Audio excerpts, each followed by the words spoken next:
தூத்துக்குடி திருச்செந்தூர் அருகே வீட்டின் விசேஷ நிகழ்ச்சிகள் கள்ளச்சாராயம் காட்சியதாக 2 பேர் கைது செய்யப்பட்டுள்ளனர். அதனை அண்மை செய்தியாக பார்த்துக் கொண்டு வருகிறோம்.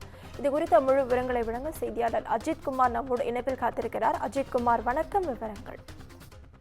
நவீனா, வணக்கம். அதாவது தமிழகத்துல கடந்த ஆண்டு ஜூன் மாதம் கள்ளக்குறிச்சி மாவட்டத்துல கள்ளச்சாராயம் குடித்து 50க்கும் மேற்பட்டோர் உயிரிழந்த சம்பவம் தமிழகத்தையே உலுக்கியது.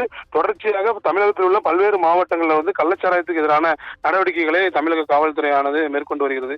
இந்த நிலையில தூத்துக்குடி மாவட்டம் திருச்செந்தூர் அருகில் உள்ள சுந்தரபுரம் பகுதியில வீட்டின் சுப நிகழ்ச்சிக்காக வீட்டில் வைத்து கள்ளச்சாராயம் காய்ச்சதாக 2 பேரை திருச்செந்தூர் காவல்துறையினர் கைது செய்துள்ளனர். அதாவது திருச்செந்தூர் அருகில் உள்ள சுந்தரபுரம் பகுதியில் செல்வகுமார் என்பவரது வீட்டு விசேஷ அவர்களது வீட்டு பின்புறம் பானை மற்றும் தண்ணி கேன்களை வைத்து கள்ளச்சாராயம் காய்ச்சியதாக கூறி அவர்கள் கைது செய்துள்ளனர். அவர்களிடமிருந்து 10 லிட்டர் கள்ளச்சாராயம் காய்ச்சிய அந்த பானை மற்றும் 20 லிட்டர் தண்ணி கேன் உள்ளிட்ட பொருட்களை திருச்செந்தூர் காவல்துறையினர் பறிமுதல் செய்து விசாரணை நடத்தி வருகின்றனர். நவீனா, விவரங்களுக்கு நன்றி அஜித்குமார்.